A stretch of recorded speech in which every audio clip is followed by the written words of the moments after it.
असलामुअलैकुम सज्जनों बेलिए तो मित्रों ਤੁਹਾਡਾ ਕੀ ਹਾਲ ਚਾਲ ਹੈ। ਉਮੀਦ ਹੈ ਸਾਰੇ ਠੀਕ ਠਾਕ ਹੋਣਗੇ ਤੋਂ ਵਧੀਆ ਹੋਣਗੇ ਤੇ ਅੱਗੇ ਵਧਣ ਤੋਂ ਪਹਿਲੇ ਸਾਡੇ ਇਸ YouTube channel Punjabi Bablu vlog ਨੂੰ ਲਾਈਕ ਸਬਸਕ੍ਰਾਈਬ ਤੇ ਸ਼ੇਅਰ ਕਰ ਦਿਓ ਜਨਾਬ ਆਲਾ। ਤੇ ਅੱਜ ਦਾ ਵਲੌਗ ਅਸੀਂ ਕਰਦੇ ਹਾਂ ਇੱਕ ਛੋਟਾ ਜਿਹਾ ਮੈਸੇਜ ਪੈਗਾਮ ਹੈ ਨਾਸਰ ਅਮੀਨ ਦੀ ਤਰਫੋਂ ਪੰਜਾਬੀ ਬਬਲੂ ਵਲੌਗ ਦੀ ਤਰਫੋਂ ਕਿ ਜਿੰਨੇ ਵੀ ਸਾਡੇ ਭੈਣ ਭਰਾ ਦੇਖਦੇ ਨੇ ਸਾਡੀ ਵੀਡੀਓਜ਼ ਨੂੰ ਪਸੰਦ ਕਰਦੇ ਨੇ ਤੇ ਤੁਹਾਨੂੰ ਪਤਾ ਅਸੀਂ ਟਰੈਵਲਿੰਗ ਦੀ ਵੀਡੀਓ ਤੇ ਵਿਲੇਜ ਦੀ ਵੀਡੀਓ ਜਿਹੜੀ ਆ ਬਣਾਉਂਦੇ ਆ ਡੇਲੀ ਲਾਈਫ ਰੂਟੀਨ ਅਸੀਂ ਆਪਣੀ ਤੁਹਾਡੇ ਨਾਲ ਸ਼ੇਅਰ ਕਰਦੇ ਆ। ਹੋਰ ਵੀ ਕੋਈ ਸਾਡੇ ਹੱਥ ਕੋਈ ਚੰਗੀ ਗੱਲ ਚੜ੍ਹਦੀ ਹੈ ਤੇ ਉਹ ਵੀ ਤੁਹਾਡੇ ਨਾਲ ਸ਼ੇਅਰ ਕਰ ਰਹੀਦੀ ਆ।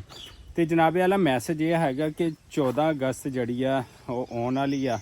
ਠੀਕ ਹੈ, ਚੰਦ ਹੀ ਦਿਨ ਬਾਕੀ 4-5 ਦਿਨ ਬਾਕੀ ਰਹਿ ਗਏ ਨੇ। 14 ਅਗਸਤ ਜਿਹੜਾ ਆਪਾਂ ਕਿੱਡੇ ਬਿਹਤਰੀਨ ਤਰੀਕੇ ਨਾਲ ਜਿਹੜਾ ਮਨਾਈ ਦੀ ਹੈਗੀ ਹੈ। ਸੁਬਹ ਸਲਾਮੀਆਂ ਵੀ ਪੇਸ਼ ਹੁੰਦੀਆਂ ਨੇ ਪਾਕ ਫੌਜ ਦੀ ਤਰਫੋਂ ਤੇ ਸਕੂਲ ਕਾਲਜ ਯੂਨੀਵਰਸਿਟੀਆਂ ਤੇ ਹਰ ਘਰ ਦੇ ਉੱਤੇ ਅਸੀਂ ਜਿਹੜਾ ਇੱਕ ਝੰਡਾ ਵੀ ਲਹਿਰਾਉਂਦੇ ਹਾਂ ਕਿ ਸਾਡਾ ਆਜ਼ਾਦੀ ਦਾ ਦਿਨ ਆ। ਠੀਕ ਹੈ ਨਾ। ਤੇ ਪਾਕਿਸਤਾਨ ਜਿਹੜਾ ਉਹ ਬਣਿਆ ਸੀਗਾ, ਅਸੀਂ ਆਜ਼ਾਦ ਹੋ ਗਏ ਸੀਗੇ ਤੇ ਪਾਕਿਸਤਾਨ ਮਾਰਜ਼ੇ ਵਜੂਦ 'ਚ ਆਇਆ ਸੀਗਾ ਤੇ ਅਸੀਂ ਸਾਰੀਆਂ ਚੀਜ਼ਾਂ ਨੂੰ ਜਿਹੜਾ ਨਾ ਉਹ ਸੈਲੀਬ੍ਰੇਟ ਜਿਹੜਾ ਕਰੀਦਾ ਬੜੀ ਖੁਸ਼ੀ ਨਾਲ। ਤੇ ਜਨਾਬ ਝੰਡੇ ਵੀ ਲਾਓ ਤੇ ਝੰਡੇ ਆਪਣੇ ਸੀਨੇ ਤੇ ਵੀ ਸਜਾਓ ਤੇ ਉਹਦੇ ਨਾਲ ਨਾਲ ਇਹ ਦਰਖਤ ਦੇਖਦੇ ਪਏ ਹੋ, ਇਹ ਮੇਰੇ ਚਾਰ ਚਫੇਰੇ ਜਿੰਨੇ ਵੀ ਦਰਖਤ ਨੇ ਇਹ ਦੂਰ ਦੀ ਸਾਹਮਣੇ ਵੇਖ ਲਓ। ਇਹ ਵੇਖ ਲਓ ਇੱਥੇ ਟਾਹਲੀ ਦਾ ਦਰਖਤ ਖੜਾ ਹੈ, ਇੱਥੇ ਤੂਤ ਦਾ ਦਰਖਤ ਖੜਾ ਹੈ, ਨਾਲ ਛੋਟੇ ਬਕੈਨ ਦੇ ਖੜੇ ਨੇ, ਮੁਖਤਲਿਫ ਤਰ੍ਹਾਂ ਦੇ ਇੱਥੇ ਅੰਬ ਦਾ ਦਰਖਤ ਖੜਾ ਹੈ। ਤੇ ਜਨਾਬ ਆਲਾ ਸਿਰਫ ਇੱਕ ਦਰਖਤ ਪੂਰਾ ਪਾਕਿਸਤਾਨ ਆਪਣੇ ਹਿੱਸੇ ਦਾ ਲਾਵੇ, ਭਾਵੇਂ ਉਹ ਬਾਹਰ ਵੀ ਰਹਿੰਦੇ ਨੇ ਉੱਥੇ ਵੀ ਲਾ ਦਿਓ। ਠੀਕ ਹੈ, ਤੇ ਇੱਕ ਦਰਖਤ ਲਾਓ ਤਾਂ ਕਿ ਮੇਰੇ ਚਾਰ ਚਫੇਰੇ ਤੁਸੀਂ ਜਿਵੇਂ ਸਬਜ਼ਾ ਦੇਖਦੇ ਪਏ ਹੋ ਨਾ, ਤੇ ਤੁਹਾਡੇ ਘਰਾਂ ਦੇ ਆਲੇ ਦੁਆਲੇ ਜਦੋਂ ਸਬਜ਼ਾ ਹੋਏਗਾ ਤੇ ਮਾਸ਼ਾਅੱਲਾ ਉਹ ਬਹੁਤ ਪਿਆਰੀ ਗੱਲ ਹੋਏਗੀ। ਤੇ ਤੁਸੀਂ ਦੇਖ ਸਕਦੇ ਹੋ ਕਿ ਇਸ ਦਫਾ ਜਿੰਨੀ ਗਰਮੀ ਪਈ ਹੈ ਤੇ ਜਿਹੜੇ ਲੋਕਾਂ ਨੇ ਇਸ ਮੁਸੀਬਤ ਨੂੰ ਦੇਖਿਆ, ਇਹਨਾਂ ਚੀਜ਼ਾਂ ਨੂੰ ਦੇਖਿਆ, ਇੰਨੀ ਗਰਮੀ ਪੈਣਾ ਇੱਕ ਮੁਸੀਬਤ ਤੋਂ ਘੱਟ ਤਾਂ ਨਹੀਂ ਨਾ। ਫਿਰ ਨਾ ਬਿਜਲੀ ਹੁੰਦੀ ਹੈ ਤੇ ਨਾ ਪਾਣੀ ਹੁੰਦਾ। ਤੇ ਜਦੋਂ ਤੁਸੀਂ ਆਪਣੇ ਘਰ ਦੇ ਆਲੇ ਦੁਆਲੇ, ਆਪਣੇ ਘਰ ਦੇ ਵਿੱਚ, ਆਪਣੇ ਖੇਤਾਂ ਦੇ ਵਿੱਚ, ਆਪਣੇ ਲੌਨ ਦੇ ਵਿੱਚ, ਨਹਿਰ ਦੇ ਉੱਤੇ, ਇਹ ਮੁਖਤਲਿਫ ਜਗ੍ਹਾ ਨੇ ਜਿੱਥੇ ਤੁਸੀਂ ਪੌਦੇ ਲਾ ਸਕਦੇ ਹੋ। ਤੇ ਬਰਾਏ ਮਿਹਰਬਾਨੀ ਪੰਜਾਬੀ ਬਬਲੂ ਵਲੌਗ ਦੀ ਤਰਫੋਂ ਇੱਕ ਮੈਸੇਜ ਹੈਗਾ ਕਿ ਸਿਰਫ ਇੱਕ ਦਰਖਤ ਲਾਓ ਔਰ ਕਾਮਯਾਬ ਤਰੀਨ ਜਿਹੜਾ ਨਾ ਉਹ ਦਰਖਤ ਤੁਸੀਂ ਲਾਣਾ ਹੈ। ਵੈਸੇ ਸਾਡੇ ਪਿੰਡ ਦਾ ਮੁਖਤਲਿਫ ਮੈਂ ਤੁਹਾਨੂੰ ਜਿਵੇਂ ਕਿ ਦੱਸਿਆ ਕਿ ਇੱਥੇ ਅੰਬ ਦਾ ਵੀ ਦਰਖਤ ਲੱਗਿਆ ਹੈ ਤੇ ਟਾਹਲੀ ਦਾ ਵੀ ਹੈ। ਵੇਖੋ ਇਹ ਟਾਹਲੀ ਹੈ ਜਨਾਬ, ਤੇ ਇਹ ਦੇਖੋ, ਤੇ ਇੱਥੇ ਨਿੰਮ ਦੇ ਦਰਖਤ ਵੀ ਜਿਹੜੇ ਨੇ, ਇਹ ਦੇਖੋ ਕਿੱਡਾ ਵੱਡਾ ਨਿੰਮ ਦਾ ਦਰਖਤ ਲੱਗਿਆ ਹੋਇਆ ਹੈ। ਇਹ ਵਾਲਾ ਇਹ ਨਿੰਮ ਦਾ ਦਰਖਤ ਹੈਗਾ ਜਨਾਬ। ਤੇ ਇਹਦੀ ਉਮਰ ਤੇ ਜ਼ਿੰਦਗੀ ਵੀ ਜ਼ਿਆਦਾ ਹੈ ਤੇ ਇਹਦੀ ਛਾਂ ਵੀ ਸਭ ਤੋਂ ਜ਼ਿਆਦਾ ਹੁੰਦੀ ਹੈ। ਤੇ ਤੁਹਾਨੂੰ ਜਿਹੜਾ ਵੀ ਦਰਖਤ ਪਸੰਦ ਹੋਵੇ ਸਵਾਏ ਉਹ ਚਾਈਨਾ ਦੇ ਜਿਹੜੇ ਬੂਟੇ ਤੇ ਉਹਨਾਂ ਤੋਂ ਇਲਾਵਾ ਹੁਣ ਮੈਂ ਪੂਰੇ ਦੇਖੋ ਲੈਨ 'ਚ ਪੂਰਾ ਇੱਕ ਤਰ੍ਹਾਂ ਦਾ ਜੰਗਲ ਲੱਗਿਆ। ਤੇ ਜਨਾਬ ਜਦੋਂ ਤੁਸੀਂ ਇੱਥੇ ਆਣ ਕੇ ਚਾਰਪਾਈ ਡਾਹਣਗੇ ਹੋ, ਸੌਣਗੇ ਹੋ, ਇਹਦੀ ਛਾਂ ਤੇ ਬੈਠਣਗੇ ਹੋ, ਜਾਂ ਕੋਈ ਪਰਦੇਸੀ ਆਦਮੀ ਜਾਂ ਟਰੈਵਲ ਕਰਨ ਵਾਲਾ ਆਦਮੀ ਬੈਠੇਗਾ ਤੇ ਫਿਰ ਉਹਨੂੰ ਮਜ਼ਾ ਆਏਗਾ। ਇਹ ਵੇਖੋ ਇਹ ਛੋਟਾ ਨਿੰਮ ਦਾ ਦਰਖਤ ਲੱਗਿਆ ਹੋਇਆ। ਤੇ ਐਵੇਂ ਦੇ ਤੁਸੀਂ ਇਹ ਤਹਈਆ ਕਰ ਲਓ ਕਿ ਅਸੀਂ ਜਿੱਥੇ ਆਪਣੇ ਸੀਨੇ ਦੇ ਉੱਤੇ ਇੱਕ ਝੰਡਾ ਵੀ ਸਜਾਣਾ ਹੈ ਨਾ, ਤੇ ਅਸੀਂ कहलाना है पाकिस्तानी कि हम पाकिस्तानी हैं। ए वतन तुझ पे जान भी कुर्बान, तो जान कुर्बान करो तुसी, लेकिन ये है कि तुसी इस मुल्क वास्ते जड़ा ना कुछ जड़ा करके जाओ।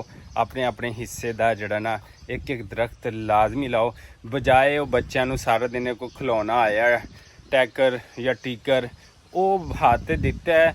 ਤੇ ਜਿੱਥੇ ਵੇਖ ਲਓ ਜਿਹੜੀ ਗਲੀ 'ਚ ਵੇਖ ਲਓ ਬੱਚੇ ਉਹਨੂੰ ਘੁਮਾਉਂਦੇ ਪਏ ਨੇ। ਤੇ ਬਸ ਜੁਲਾਈ ਉਹਨਾਂ ਦਾ ਉਹਦੇ ਵਿੱਚ ਲੰਘ ਗਿਆ ਤੇ ਅਗਸਤ ਸਾਰਾ ਦਿਨ ਬਾਜੀਆਂ 'ਚ ਜਿਹੜਾ ਮੇਰਾ ਖਿਆਲ ਲੰਘਦਾ ਪਿਆ। ਹੁਣ ਜਿੱਥੇ ਵੀ ਚਲੇ ਜਾਓ ਇਹ ਦੋ ਹੀ ਚੀਜ਼ਾਂ, ਉਹ ਸਾਨੂੰ ਖਿਲੌਣਾ ਘੁਮਾਉਣ ਵਾਲਾ ਲੱਭ ਪਿਆ ਤੇ ਉਧਰੋਂ ਬਾਜੇ ਲੱਭ ਪਏ ਨੇ। ਤੇ ਸਾਡੇ ਪਾਕਿਸਤਾਨੀ ਜਿਹੜੇ ਬੱਚੇ ਨੇ ਉਹ ਸਾਰਾ ਦਿਨ ਗਲੀਆਂ ਦੇ ਚੌਰਾਹਾਂ ਤੇ ਘਰ ਵਿੱਚ ਜਿੱਥੇ ਵੀ ਵੇਖ ਲਓ ਮੋਬਾਈਲ ਦੀ ਜਾਨ ਥੋੜ੍ਹੀ ਜਿਹੀ ਛੱਡੀ ਹੈ ਤੇ ਉਸ ਕੰਮ ਪਿੱਛੇ ਲੱਗ ਗਏ ਨੇ। ਤੇ ਉਸ ਤੋਂ ਬਾਅਦ ਜਨਾਬ ਜਿਹੜਾ ਨਾ ਉਹ ਲੱਗ ਪਏ ਨੇ ਸਿਰਫ ਔਰ ਸਿਰਫ ਪਾਂ ਤੇ ਟਾਂ ਤੇ ਸਾਰਾ ਦਿਨ ਗਲੀ ਮੁਹੱਲੇ ਜਿੱਥੇ ਵੀ ਦੇਖ ਲਓ ਸਾਰਾ ਦਿਨ ਸਿਰਫ ਬਾਜਿਆਂ ਦੀ ਆਵਾਜ਼ ਆਉਂਦੀ ਹੈ, ਹੋਰ ਕੁਛ ਨਹੀਂ ਆਉਂਦਾ।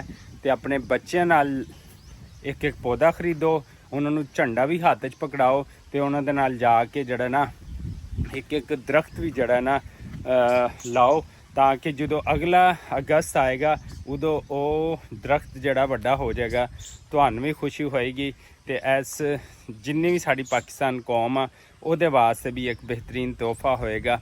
ਤੇ ਆਪਣੀ ਜ਼ਿੰਦਗੀ ਵਿੱਚ ਬਿਹਤਰੀਨ ਕੰਮ ਕਰਦੇ ਜਾਓ, ਇਹੀ ਸਾਡਾ ਪੈਗਾਮ ਹੈ। ਤੇ ਸਾਡੇ ਨਾਲ ਜੁੜੇ ਰਹੋ ਤੇ ਸਾਡੇ ਚੈਨਲ ਪੰਜਾਬੀ ਬਬਲੂ ਵਲੌਗ ਨੂੰ ਲਾਈਕ ਸਬਸਕ੍ਰਾਈਬ ਕਰਦੇ ਰਹੋ।